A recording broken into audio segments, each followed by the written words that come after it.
बिस्मिल्लाहिर्रहमानिर्रहीम। नाज़रीन अस्सलाम वालेकुम। आज मैं एक बार फिर आपके सामने हाजिर हूँ बीपीसीसी 131 यूनिट 2 के हवाले से। पिछले क्लास में हमने नफ्सियात से मुतालिक गुफ्तगू की थी, जिसमें हमने इस बात पर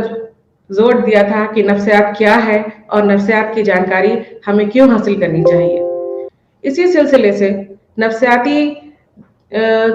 सिलसिले से ही दो लफ्ज जो नफ्सियात से मुतालिक हैं उनके उनके बारे में आज हम गुफ्तगू करेंगे, और वो दो खास लफ्ज हैं हिस और हिसी इदराक, यानी सेंसेशन और परसेप्शन। सेंसेशन और परसेप्शन हमारे रोजमर्रा की जिंदगी में इस्तेमाल किया जाने वाला बहुत ही पॉपुलर लफ्ज है, या जिसका इस्तेमाल हम लोग अक्सर करते हैं। सेंसेशन या हिस क्या है? यानी हमारे माहौल में हमारे जो हवास हैं, यानी कि हमारे जो सेंस ऑर्गन हैं, वो हमारे माहौल से जो स्टिमुलस है उसको रिसीव करते हैं, और उस स्टिमुलस को रिसीव करने के बाद वो उसे ब्रेन में या हमारे दिमाग में भेजते हैं, जहां से हमें इस बात की जानकारी मिलती है कि सामने हमारे जो स्टिमुलस है, जो चीज हमारे सामने रखी है वो क्या है, उसका एहसास हमें होता है। यानी कि तब हम ये कह सकते हैं कि हिस में हमारे जो सेंस ऑर्गन है, यानी कि हमारे 5 सेंस ऑर्गन, हमारी आंखें, हमारे कान, नाक, हमारी जबान और हमारा स्किन, या जिसे हम लम्स कह सकते हैं, वो शामिल होते हैं, और उनके मार्फत हमें उस स्टिमुलस की, उस चीज की जानकारी होती है जो हमारे सामने हमको नजर आती है। यानी कि अगर हमारे सामने एक कलम रखी है तो हमारी आंख उसे हमारे सेंसरी इम्पल्स से रिसीव करती है कि, और फिर हम ये देखते हैं कि कोई एक लंबी सी चीज है जिसका इस्तेमाल लिखने के लिए किया जाता है। इसे सेंसेशन कहते हैं। यानी कि दूसरे लफ्जों में ये भी कहा जा सकता है कि सेंसेशन हमारे माहौल में जो इंफॉर्मेशन है उसको हासिल करने वाला, उसको तब्दील करके दिमाग में भेजने वाला एक लफ्ज है या एक प्रोसेस है। इसकी जो सही प्रोसेसिंग है, सेंसेशन की जो सही प्रोसेसिंग है, उसमें 3 बातें हैं। एक है रिसेप्शन, दूसरा ट्रांसडक्शन, और तीसरा है ट्रांसमिशन। रिसेप्शन में हम अपने माहौल से, अपने एनवायरनमेंट से जो स्टिमुलस है उसको रिसीव करते हैं, और फिर ट्रांसडक्शन उसको न्यूरल इम्पल्स में बदलता है, उसको ट्रांसफर करता है, और फिर ये न्यूरल इम्पल्स हमारे ब्रेन में या दिमाग में जाकर के उसको प्रोसेस करते हैं, जिससे कि हमको उस चीज की जानकारी मिलती है कि ये जो चीज सामने है हमारे माहौल में, ये जो रखी हुई चीज है या ये जो चीज हमें नजर आ रही है, वो चीज क्या चीज है। तो इसमें जो सबसे खास बात है सेंसेशन के प्रोसेसिंग में, वो खास बात है ट्रांसडक्शन, प्रोसेस ऑफ ट्रांजैक्शन, जो कि एनवायरमेंटल इंफॉर्मेशन को न्यूरल इम्पल्सेस में बदलता है। और कैसे बदलता है, इसके लिए हमारे पास हमारे जो 5 सेंस ऑर्गन हैं वो जिम्मेदार होते हैं। यानी कि हमारी आंखें हैं, वो लाइट वेव्स यानी कि रोशनी की मदद से न्यूरल इम्पल्सेस में किसी भी चीज को बदलती है। हमारे जो नाक है वो हमारे माहौल में जो गैस है, केमिकल जो गैस है, वो जो केमिकल रिएक्शन होता है वो हमारे नाक के जरिए हमको न्यूरल इम्पल्सेस में उस चीज को बदलता है। उसके बाद हमारी जीभ या जुबान, जिसे हम कहते हैं, उसमें कुछ केमिकल रिएक्शंस के मार्फत न्यूरल इम्पल्सेस बदलते हैं, जिससे कि हमें किसी चीज के जायके का पता चलता है। उसके बाद हमारे कान हैं, जो कि साउंड वेव्स,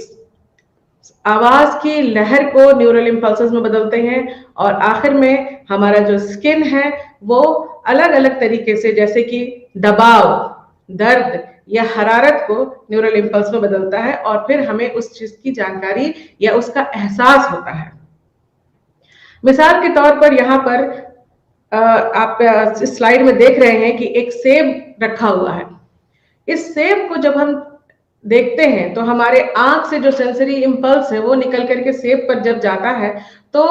हमें ये पता चलता है कि ये एक सेब है। इसके बाद हम जब इसे काटते हैं तो इसका जो क्रंच है, वो काटने की जो आवाज है वो हमारे कानों के मार्फत हमको सुनाई पड़ती है और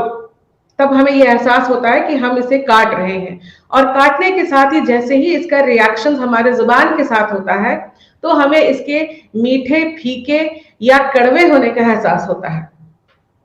और फिर जब इसको हम हाथ में अच्छी तरह से पकड़ते हैं तो इसके स्किन को छूने से, इसके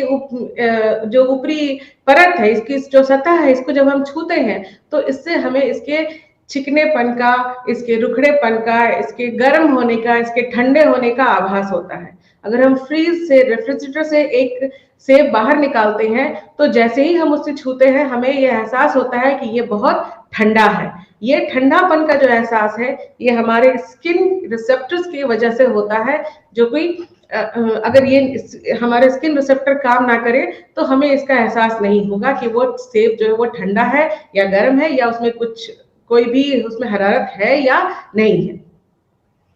इसके लिए आगे हम ये देखते हैं कि सेंसरी सिस्टम एक पूरे तरीके से काम करता है जिसे हिस्सी निजाम कहा जाता है। और इस सिस्टम में खास तौर पर 6 तरीके के सिस्टम जो है वो काम करते हैं, जिनमें कि हमारी नजर यानी कि आंखें,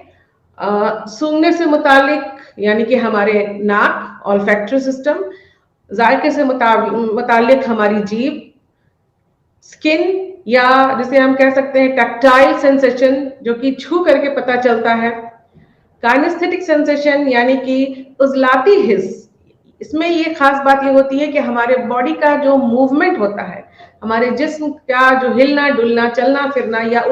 जो मुड़ना और झुकना होता है, इससे मुतालिक जो बातें हैं वो हमें इस प्रोसेस में पता चलती है। और एक और है ऑडिटरी यानी कि सुनने से मुतालिक, जिसमें कि कान जो है हमारे वो अहम रोल अदा करते हैं। आंख की जो साख्त है आप अपने स्लाइड में देख सकते हैं और आप लोगों ने पढ़ा भी होगा अपनी किताब में कि इसमें कुछ इसके खास जो पार्ट्स होते हैं वो देखने के लिए या नजर के लिए जिम्मेदार होते हैं, जिसमें कि हम जिसको retina, specially cornea, pupil, cord, cones and rods जो है वो कह सकते हैं। वो सब ये इन सब से जो लाइट्स की जो लाइट्स हैं वो रिफ्लेक्ट करती हैं और फिर इसकी वजह से हम सही तरीके से किसी चीज को देख सकते हैं या हम उस पर नजर डाल सकते हैं। इसी तरीके से सूंघने के लिए हमारा जो नाक है वो जिम्मेदार होता है और हम हवा में जो गैस होती है उस गैस को हमारा जो नाक है वो रिसीव करता है, वो उसके हासिल करता है। नाक की हमारी एक अपनी कैपेसिटी होती है। कैपेसिटी ये होती है कि जैसे हम इंसान जो है वो उनकी कैपेसिटी एक लिमिटेड कैपेसिटी होती है जो 50 मिलियन की होती है, लेकिन कुत्तों की इससे ज्यादा होती है। इसलिए ये देखा जाता है कि सूंघने के लिए हम लोग इंसानों से ज्यादा कुत्तों का इस्तेमाल करते हैं, या आप लोगों ने भी देखा होगा, क्योंकि वो दूर रखी हुई चीज या बहुत ज्यादा जो कि इंसानी पहुंच के बाहर होती है उसको भी बड़ी आसानी से वो लोग हासिल कर लेते हैं या उनको पता चल जाता है। तो इंसानी नाक जो है वो हवा में गैस का जो केमिकल रिएक्शंस होता है उसकी वजह से हमको कुछ महक या उसकी स्मेल है वो पता चलती है, जिससे कि हम ये फर्क कर सकते हैं कि ये खुशबू किस चीज की है या ये जो बदबू है वो कैसी है, या दूर से किसी तरह की खुशबू आ रही है या नजदीक से खुशबू आ रही है, ये हमें हमारे नाक के जरिए ही पता चलता है। इसके बाद हमारा जो तीसरा है वो है हिस्से जायका। जायका के लिए हमारी जीभ या हमारी जो जुबान है वो जिम्मेदार होती है और हम अलग अलग तरह के टेस्ट या जायका को एक्सपीरियंस करते हैं। तो वो ये अलग अलग तरह के जो जायका है इसका जो हमको एक्सपीरियंस होता है वो इसलिए होता है कि हमारी जो जुबान है उसमें जायका के अलग अलग टेस्ट बर्ड्स होते हैं, यानी कि उसका अलग अलग हिस्सा है। अलग अलग हिस्से पे हमारी जो जीभ है उसमें अलग अलग जायकों के लिए अलग अलग टेस्ट बर्ड्स हैं, और वहां से जैसे ही उनके साथ वो रिएक्शंस, केमिकल रिएक्शंस होता है, वहां से हमें उस चीज की जानकारी होती है। खास तौर पर ये देखा जाता है कि 4 तरीके के जो टेस्ट हैं या जो जायका है, वो ज्यादातर देखने को या ज्यादातर उसका सामना करना पड़ता है, जिसमें कि हम ये शीरी यानी कि मीठा, शीरी है, तुर्श है, तल्ख है और तुन है। ये 4 जो जायका है वो हमारे जुबान के अलग अलग टेस्ट बड से हमको इनकी जानकारी मिलती है, और इनके जरिए हम ये अंदाजा लगा सकते हैं कि कोई चीज जो है वो शीरी है, तल्ख है, तुन है या फिर तुर्श। इसके बाद इसे लम्स, जिसको हम कह सकते हैं स्किन या टैक्टाइल सेंसेशन कहते हैं उसको अंग्रेजी में, जिसमें कि हम छू करके इस बात का एहसास हमें होता है कि कोई चीज का दबाव, दर्द हो रहा है या उसकी हरारत कैसी है। अगर हम आग को छूते हैं तो हमें गर्म का एहसास होता है, बर्फ को छूते हैं तो ठंडे का एहसास होता है, और इसके लिए हमारा जो स्किन है, हमारा जो सिस्टम है स्किन का, जो रिसेप्टर सिस्टम है, वो जिम्मेदार होता है, और जिसकी मदद से हमें किसी चीज के बारे में जानकारी मिलती है कि वो उसकी हरारत कैसी है, उसका दबाव कैसा है। जब हम किसी चीज को हाथ में लेते हैं तो उसका वजन हमको पता चलता है, तो ये दबाव हुआ। इसके अलावा जब हम किसी चीज को छूते हैं तभी हमको ये जानकारी होती है कि वो उस चीज की हरारत कैसी है। बिना छुए हम ये अंदाजा नहीं लगा सकते हैं। अगर आपके सामने चाय की एक प्याली रखी है तो आप बिना छुए अंदाजा ये नहीं लगा सकते हैं कि वो चाय की प्याली में चाय गर्म है या ठंडी चाय रखी है। तो ये स्किन हमारे जो है वो इसके लिए जिम्मेदार होता है, इस तरह के सेंसेशन के लिए। और उसके बाद उजलियाती हिस्स,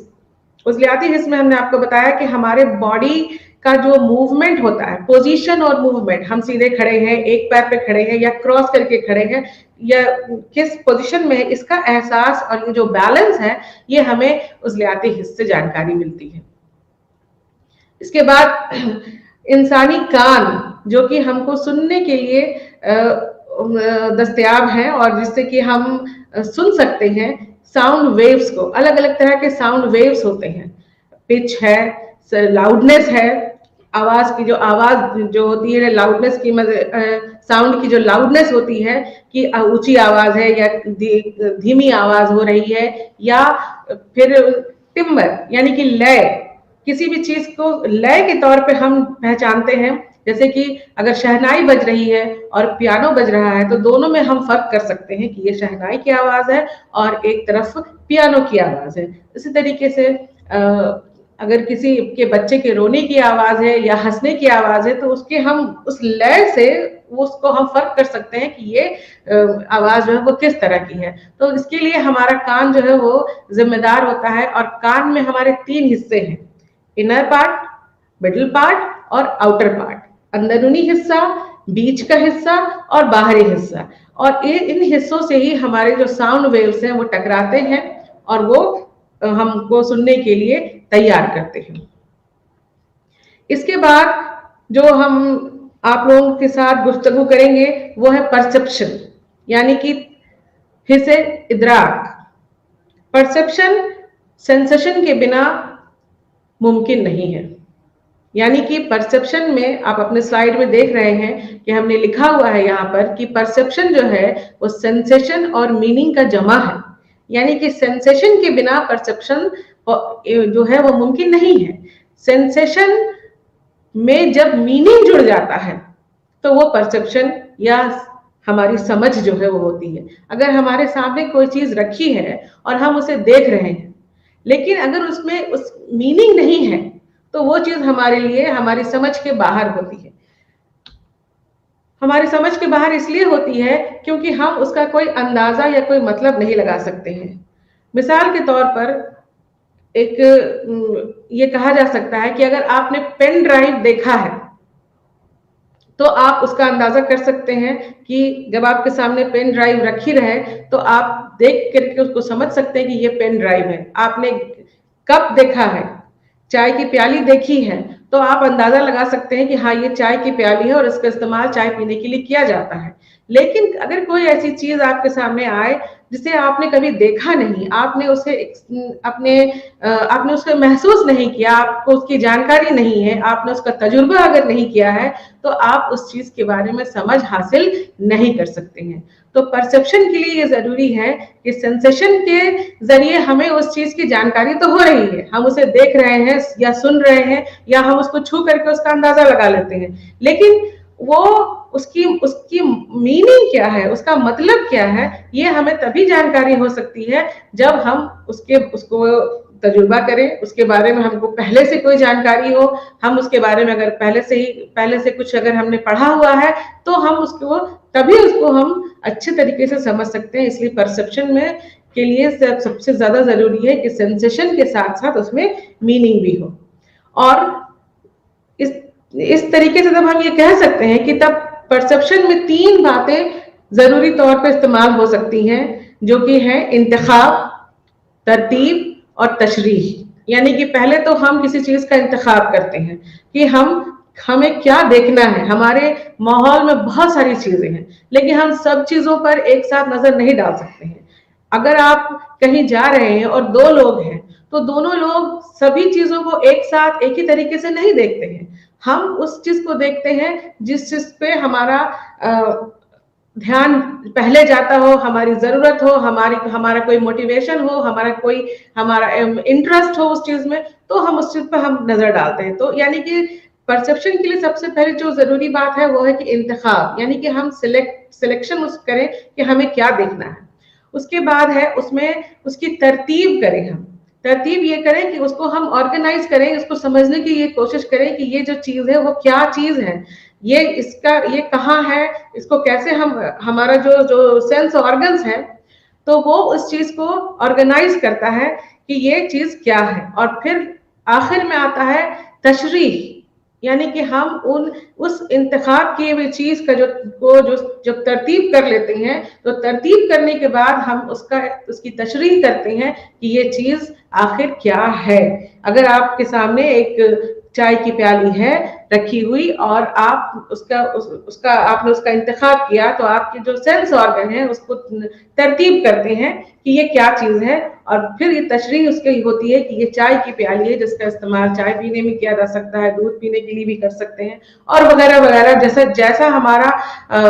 तजुर्बा रहता है, उस तजुर्बे के बिना पर हम उस चीज को अच्छे तरीके से उसकी तशरीह कर सकते हैं। मिलाकर तब ये कह सकते हैं कि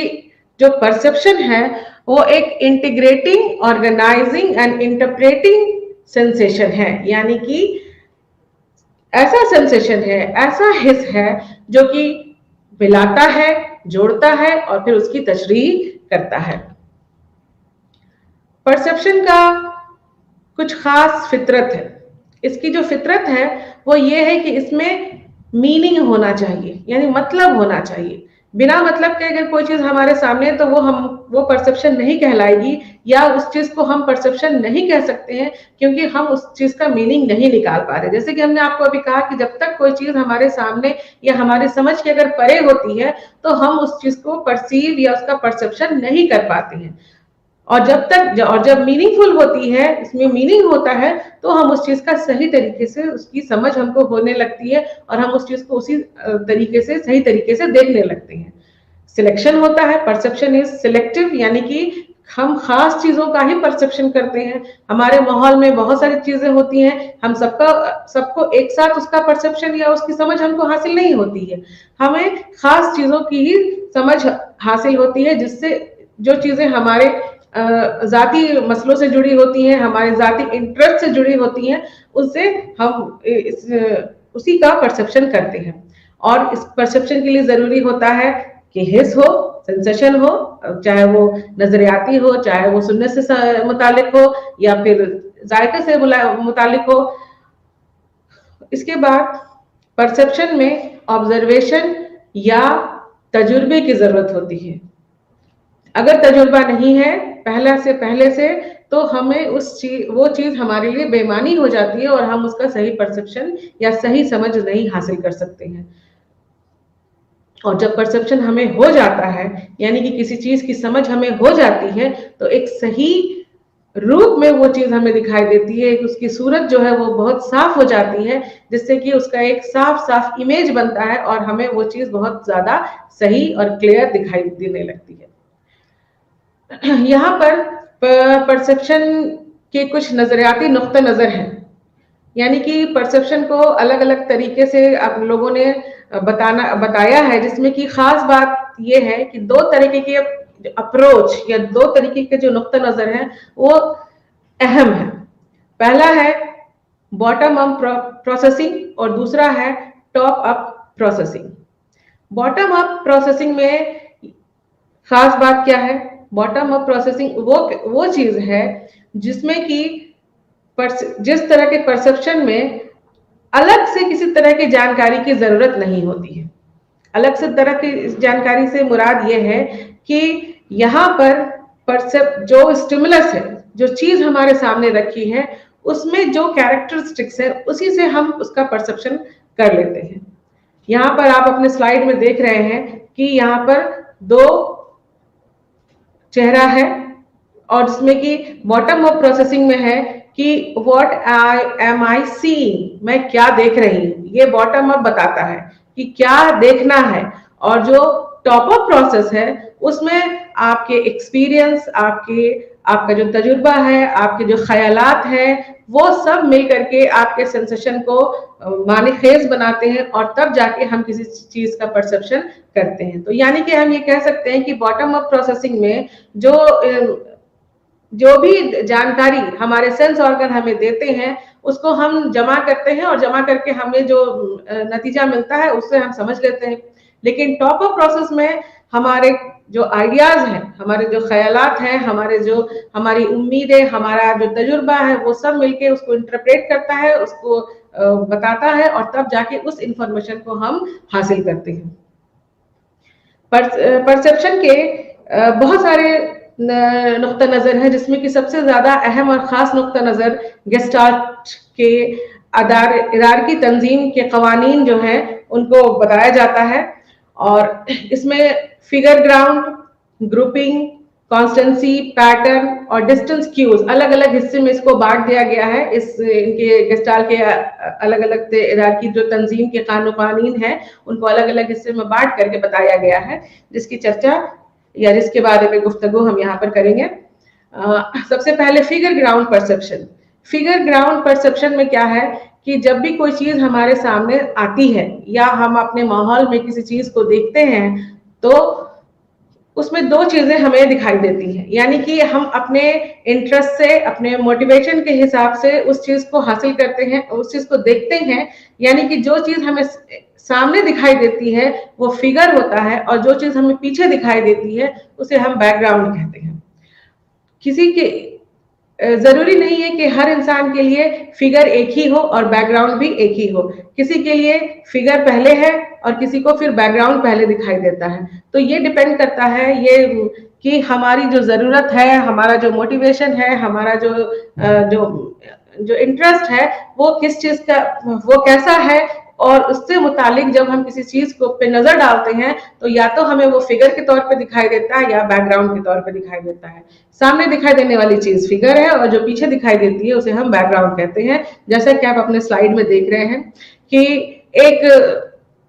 जो पहली तस्वीर आपके सामने है वो उसमें दो औरतें दिखाई देती हैं या फिर उसको वो बैकग्राउंड हो जाता है और फिर एक गुलदस्ता हमें फिगर के तौर पे सामने दिखता है। इसी तरीके से एक दूसरी तस्वीर में हम अब देख सकते हैं कि कोई जो है एक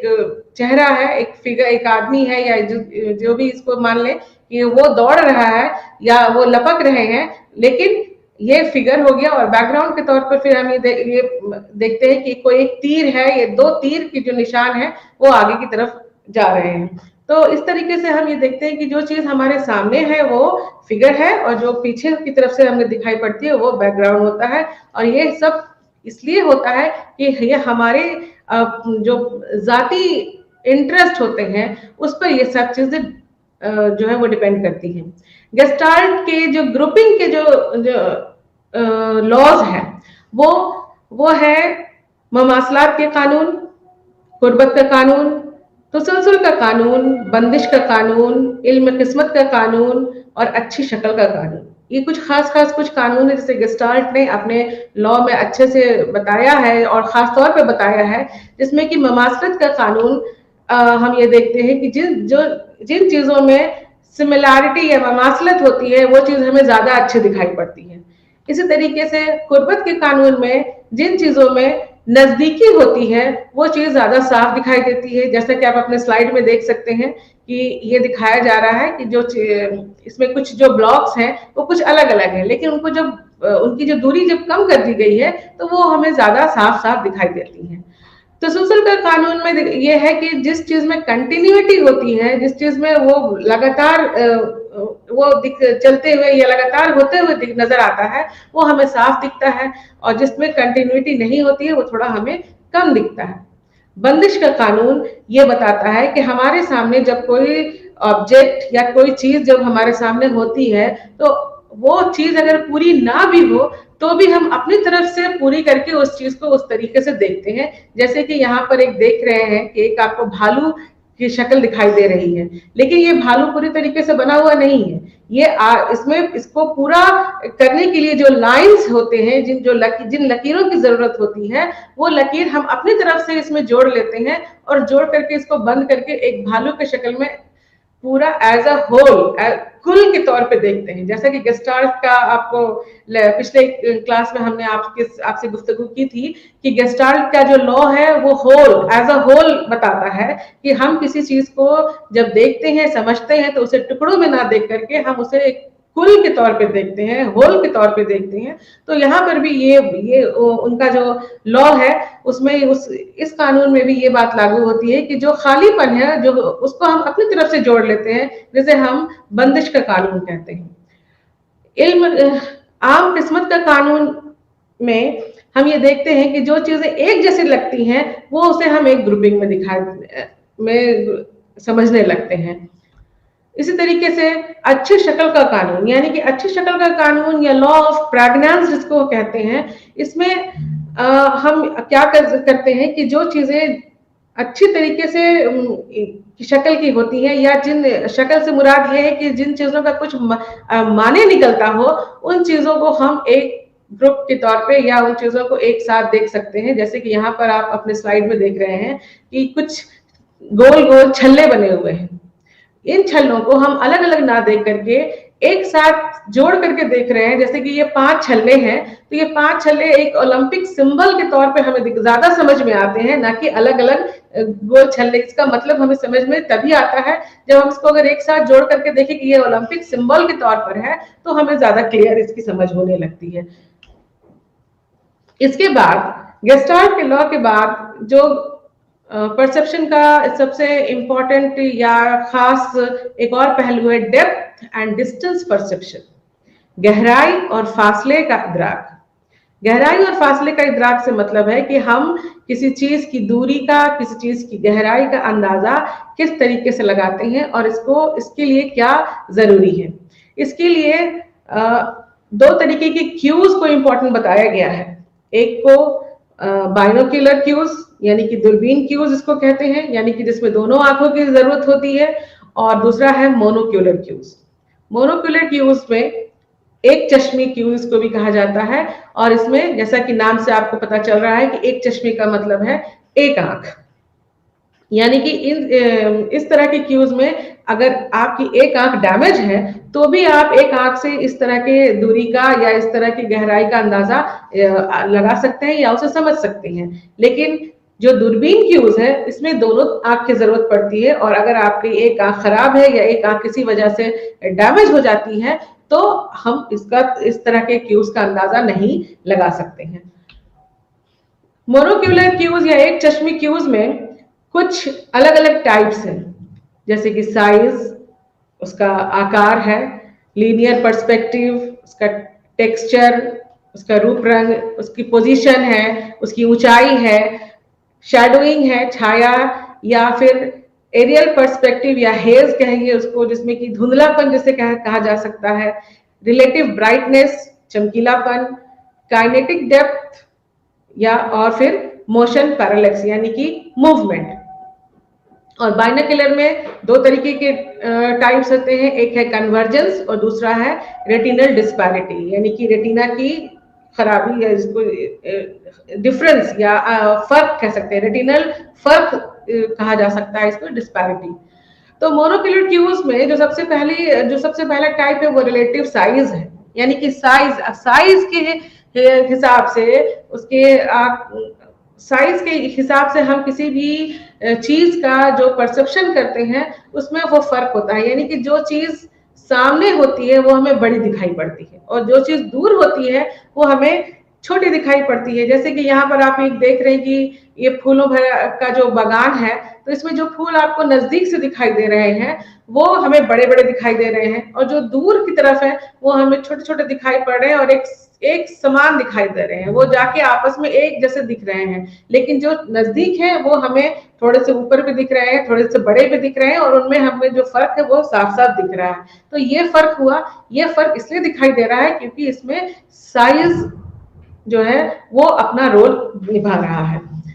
दूसरा है लीनियर पर्सपेक्टिव। इसे समझने के लिए हम सबसे पहले एक मिसाल लेंगे, रेल की पटरियां।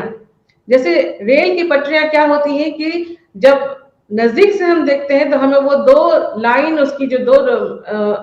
जो लाइन होती है वो हमें साफ साफ दिखाई देती है, लेकिन वही लाइनें जब बहुत दूर तक चली जाती हैं तो हमें वो आपस में मिलती हुई दिखाई देती हैं। इसे लीनियर पर्सपेक्टिव कहा जाता है कि जब दो लाइन हमें नजदीक से दिखती हैं तो हमें वो बहुत साफ नजर आती हैं और हम आसानी से बता सकते हैं कि ये दो लाइन है, लेकिन वही दो लाइन जब बहुत दूर चली जाती हैं तो हमें वो एक जैसे दिखने लगती है और हमें ये लगने लगता है कि वो दो लाइनें दो न रह करके एक हो गई हैं। इसी तरीके से तीसरा है टेक्सचर ग्रेडियंट, जिसमें कि टेक्सचर यानी कि उसका जो रूप रंग होता है, उसकी जो क्वालिटी होती है, उसमें अगर जो नजदीक है तो वो ज्यादा साफ होती है और दूर होती है तो वो हमें कम दिखाई देती है। इसके बाद जो अगला एक चश्मे क्यू है वो है इंटरपोजिशन, यानी कि दो चीज अगर एक साथ सामने है तो एक चीज सामने होती है और दूसरी चीज अगर उसके पीछे है तो पीछे वाली चीज हमें छोटी दिखाई पड़ती है और आगे वाली चीज हमें बड़ी दिखाई पड़ेगी। रिलेटिव हाइट में भी यही बात है कि जो चीज आगे है तो वो जो ऊंचाई पर है और जो दूर वो ज्यादा साफ दिखाई पड़ती है और बड़ी दिखाई पड़ती है, और जो दूर होती है वो हमें छोटी दिखाई पड़ती है।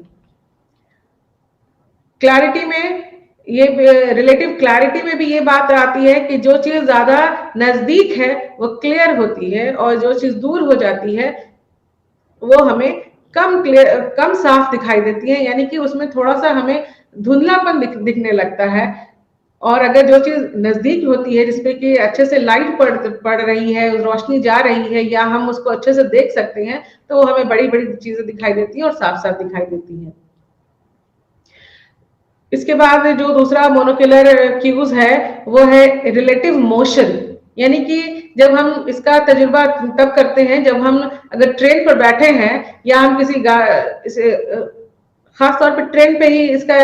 इसकी जो मिसाल है वो ज्यादा सही होती है कि अगर हम ट्रेन पर बैठे हैं और ट्रेन जब अपनी रफ्तार से चल रही होती है तो हमें सामने से खिड़की से वो सारे पेड़, पहाड़, नदियां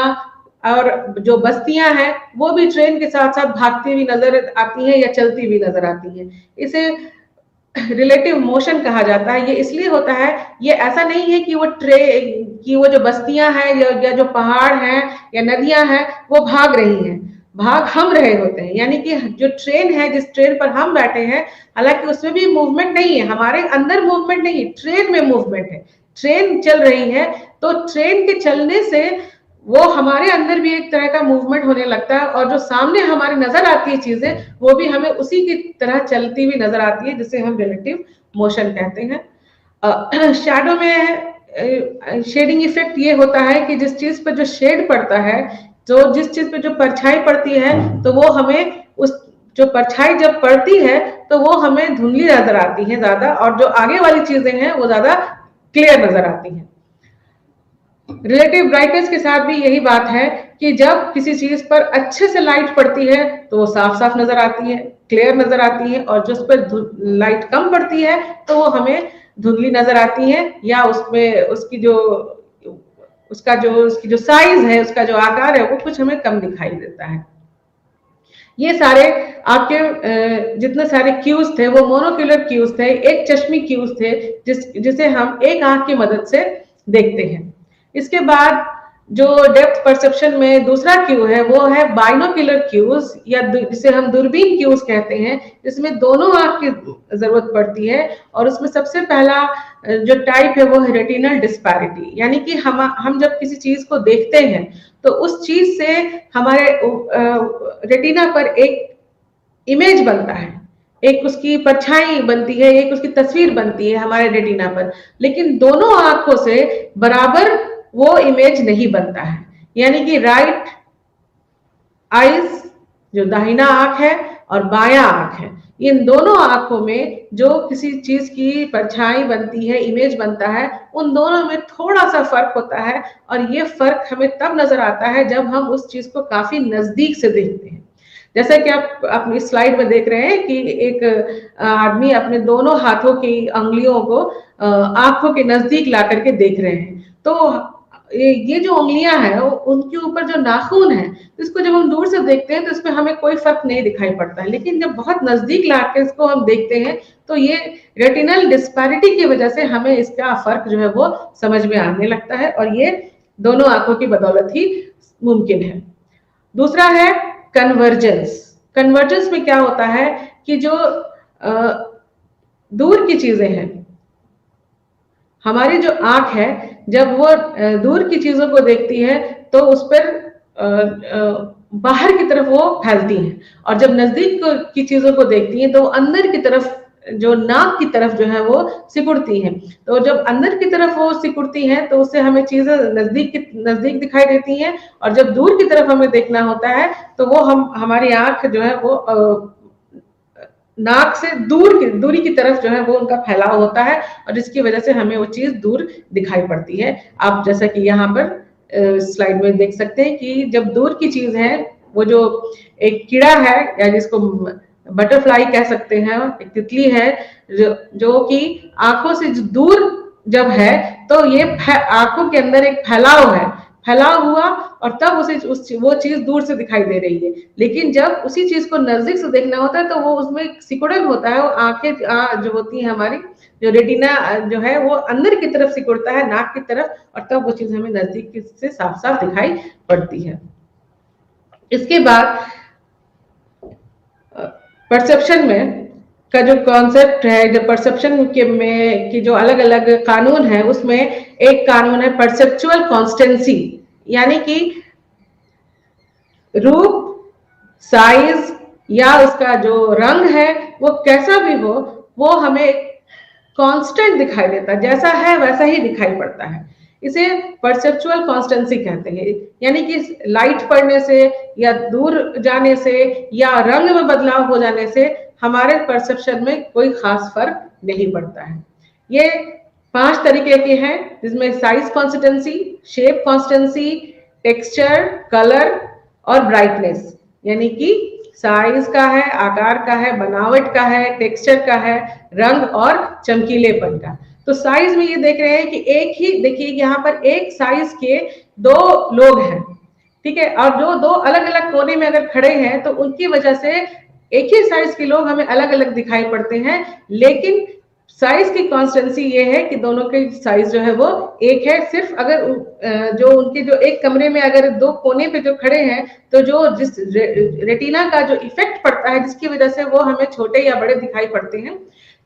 लेकिन उनके जो साइज है वो साइज वही रहती है। इसके बाद शेप कॉन्स्टेंसी, तो यहाँ पर आप देख रहे हैं कि स्लाइड में एक जो मिसाल के तौर पर बनाई गई है कि यहाँ पर खिड़की के पल्ले हैं, तो जब पल्ले बंद रहते हैं तब भी वो खिड़की के पल्ले ही कहलाते हैं, और जब खिड़की के पल्ले हम खोल देते हैं तब भी वो खिड़की के पल्ले ही कहलाएंगे। तो वो इसलिए है कि उनका जो शेप है, उनकी जो बनावट है, उसमें कोई फर्क नहीं होता है। हालांकि खोलने और बंद करने में थोड़ा सा फर्क उसके शेप में होता है, लेकिन बावजूद इसके ये अपने इसकी जो पहचान है, इसकी पहचान वही रहती है। इसी तरीके से टेक्सचर में के लिए भी बात है कि जो अगर किसी चीज का जो टेक्सचर है, किसी चीज की जो क्वालिटी है, वो उस क्वालिटी पर अगर कोई फर्क पड़ता है तो वो चीज उसमें कोई बदलाव, उस चीज में कोई बदलाव नहीं आता है, उसका टेक्सचर जो है वो वैसा ही रहता है और फिर हमें उस चीज में उसकी चीज की समझ में कोई ज्यादा फर्क नहीं होता है। कलर में भी ये है कि अगर जिस चीज को अगर दूर से देख रहे हैं या उस पर शेडो पड़ रहा है, उस पर लाइट पड़ रही है या उसकी चीज को हम दूर से रख दें, जैसे अगर आप एक सेब की मिसाल ले लें, तो अगर हम सेब को नजदीक में रखें, दूर में रखें या उसको हम ज्यादा उसके ऊपर लाइट डाल के हम देखें, तब भी उसका जो रंग है वो लाल ही दिखेगा, वो काला या सफेद नहीं हो सकता है। ब्राइटनेस या चमकीलेपन की जो कॉन्स्टेंसी है उसमें ये देखते हैं कि अगर ब्राइटनेस ज्यादा हो जाती है, ब्राइटनेस ज्यादा हो जाती है या कम हो जाती है तो उससे थोड़ा सा फर्क पड़ता है, लेकिन उससे उसकी जो अपनी जो जाती ब्राइटनेस है वो वैसे की वैसे ही रहती है। इसके बाद एक और कॉन्सेप्ट है जो कि गेस्टाल्ट में बहुत ज्यादा खास माना जाता है, वो है परसेप्चुअल सेट, कि हमारे जो देखने का जो नजरिया होता है वो एक खास सेट के तौर पे अगर तैयार हो जाता है, तो चीज अगर सामने जो चीज पड़ी है तो उसमें अगर बदलाव भी होता है तो हम उसी तरह के हमारा जो परसेप्शन या हमारी जो समझ होती है वो वैसी ही होती है। यहाँ अगर हम किसी चीज को देख रहे हैं कि अगर उसको हमने देख लिया कि पेड़ के तौर पे ही अगर हम देख रहे हैं, तो बाद में अगर उसमें वो कुछ बदलाव भी किया जाता है तो वो चीज हमें पेड़ ही नजर आती है, क्योंकि एक सेट या एक जो कहते हैं कि प्रिपरेशन हो जाता है हमारे दिमाग में कि ये चीज ऐसी ही दिखेगी। अगर हम ये मान लेते हैं कि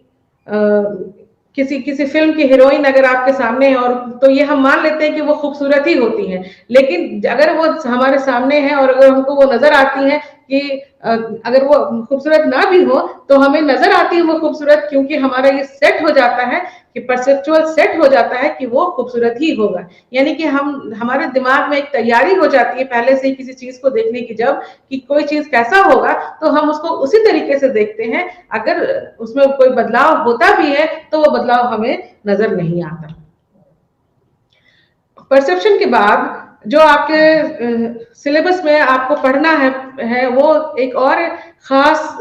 मौजू है, और वो मौजू है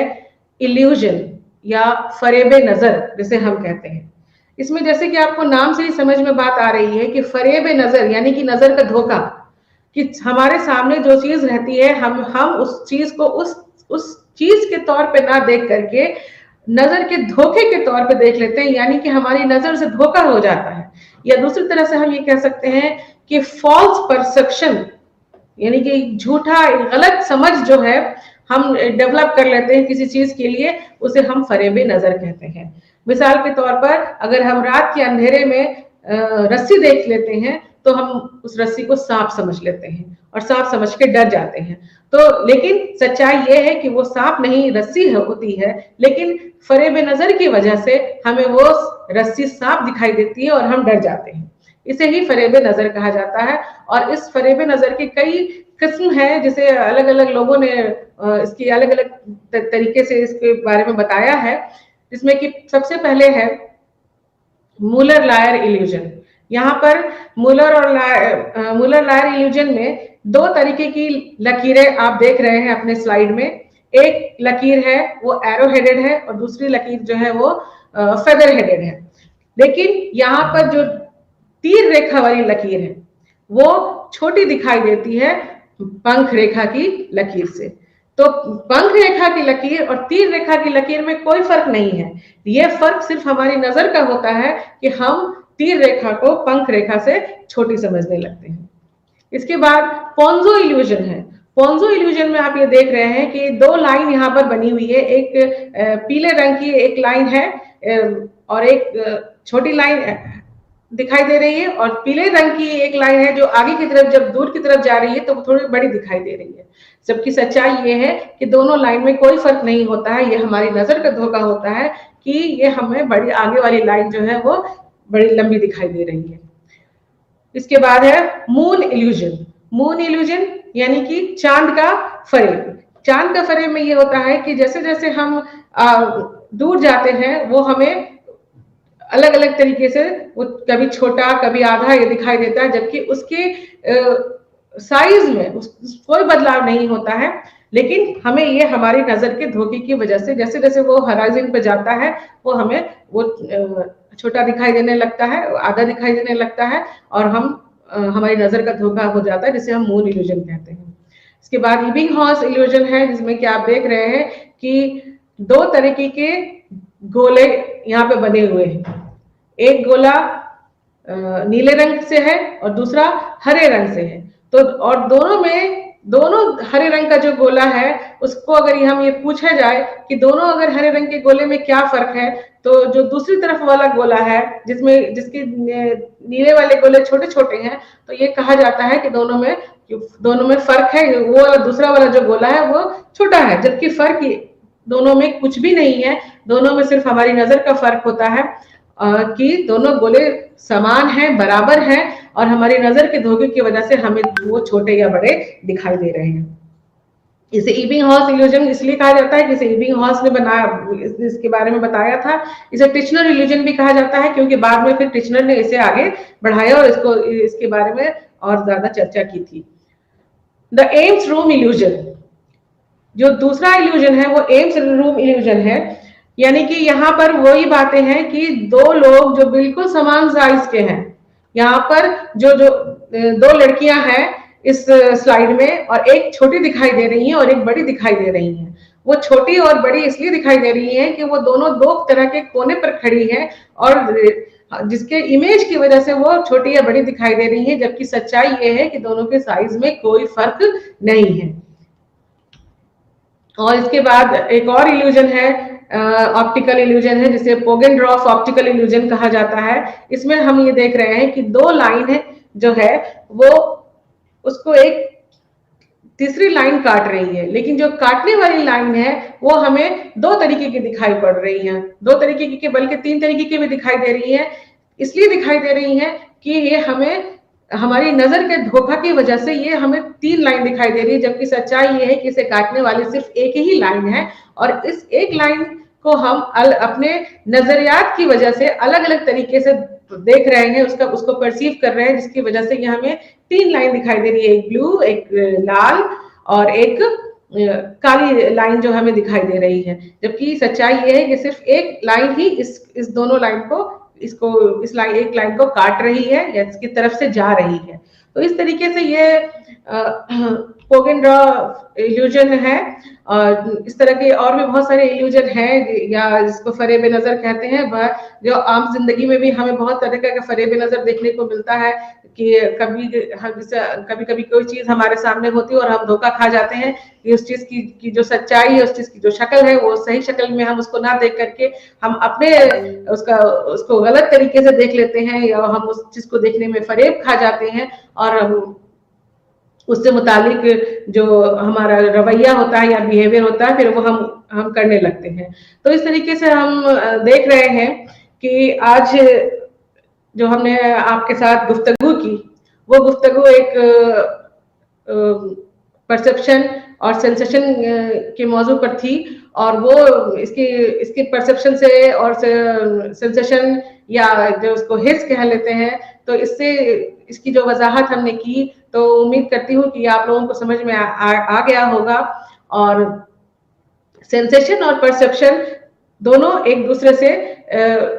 या बल्कि हम ये कह सकते हैं कि परसेप्शन में सेंसेशन बहुत जरूरी है, या सेंसेशन के बिना परसेप्शन जो है वो मुमकिन नहीं होता है। सेंसेशन हमारे सेंस ऑर्गन या हमारे हवास की मदद से होते हैं, जो हमारे 5 सेंस ऑर्गन हैं उनकी मदद से होते हैं, जो आंख है, कान है, नाक है, हमारी जुबान है, और हमारे जो लम्स है उसकी मदद से हमें सेंसेशन होता है, और उस सेंसेशन की वजह से परसेप्शन जो है वो मुमकिन होता है। यानी कि सेंसेशन में जब हम मीनिंग जोड़ लेते हैं, हम अपना एक्सपीरियंस, अपना तजुर्बा जोड़ लेते हैं, तो वो माने खेज हो जाता है, और तब हमें किसी चीज की जो सही शक्ल है या उसके बारे में जो सही जानकारी है वो हमें समझ में आने लगती है। परसेप्शन के बारे में जो बताया गया कि परसेप्शन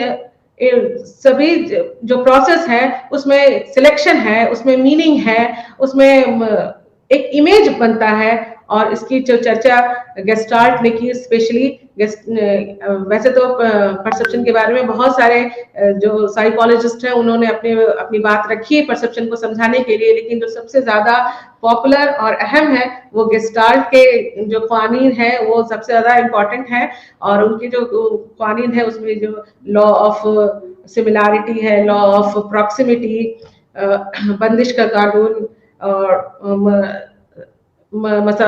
इसके